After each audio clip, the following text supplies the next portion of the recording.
O pwede na. Ligtas na, maghapon. Survive na. Mga ilang oras yung 140 nyo? Pag dire-diretso. Maghapon. 280 yun, yung maghapon na yun. Diba ito, babalatan daw. Ganyan. Tapos papaikot mo ito pag ganito.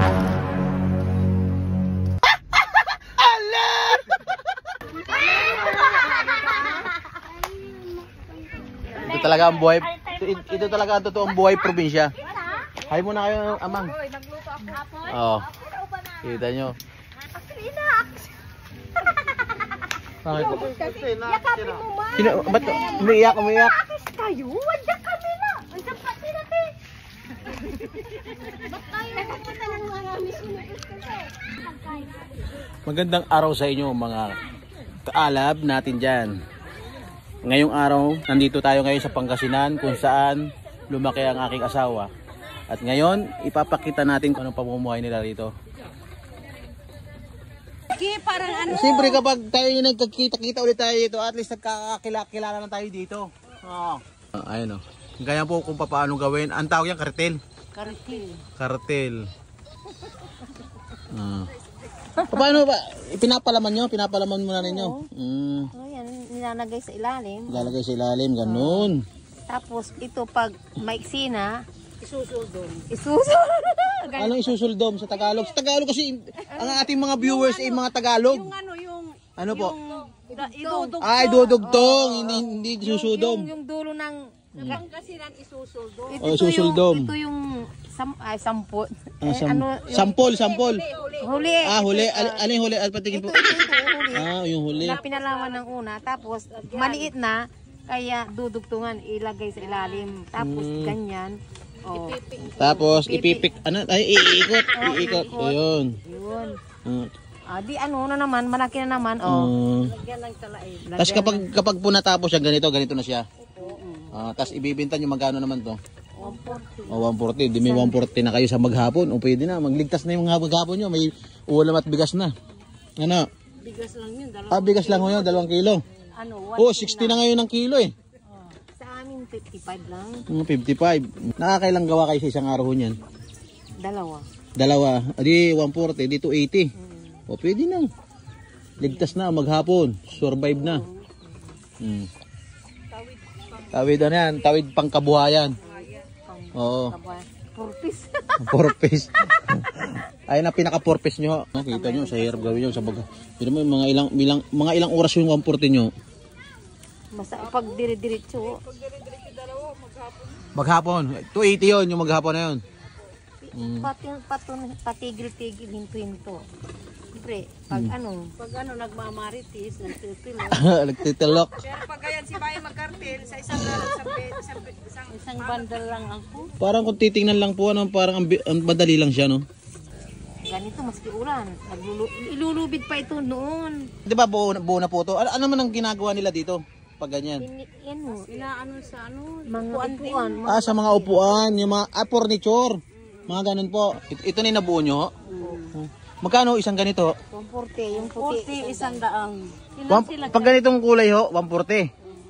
Pag sariwa po yung kulay, depende sa... Talagang 140 yan kasi bangkwang yan. Pagbasa, hindi pwedeng ikartil. Pagbasa po? Kaya ipapatuyo ganito mga... Ganito yung una. Hindi, green na green talaga. Nakikita ko kasi parang napakadaling gawin. Parang minamani-mani lang ni ate yung pagpapaikot. Kaya sinubukan ko ring magpaikot. Babalatan daw to. Asan ba yung pinakapalaman? Di ba ito, babalatan daw. Ganyan. Tapos papaikot mo ito pag ganito. Ayaw naman eh. Kasi ganito guys, kanyang gagawin niya alam mo. Ganyan. Kaya nga, ganun lang. Ako, kaya ko yan.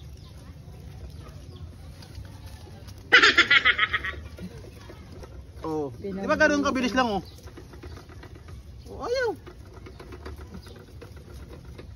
Ayaw pare ko eh. Kasi Mali ang palaman. Ito ang palaman. Kami na. Okay na? Wait lang. Okay. Kabila. Ganon? Ganyan. Ayan. Ayan Ayan sila, parang hindi napuputol kasi yung tambong. Parang mali ang ikot. Hindi tayo pwede dito. Hindi tayo pwede dito. Iniwanan ko muna pala sila doon sapagkat hindi ko kaya talaga magkaritil. Akala ko kasi napakadali nung ginagawa ko na hirapan na ako. Ngayon pinuntahan ko naman yung asawa ko. Luluto kasi siya ng aming mimerindahin lahat. Mas marami, mas masaya. Bilis na, oh. Inida mo ko may asukal, bes. May ako yung, inidang ko na asukal, tan. Kung nabiso na diabetes.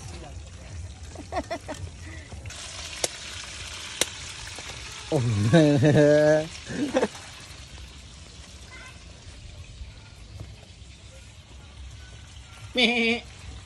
Yan, bago lang yan, panganak. Dalawa agad. Dalawa? Di ba isa lang misa ang anak ng mga yan? Tsaka yung baka isa lang din ano? Oh, yung baka talagang isa lang. Oh. Nandito po tayo ngayon sa bukid. Oh. Kita nyo.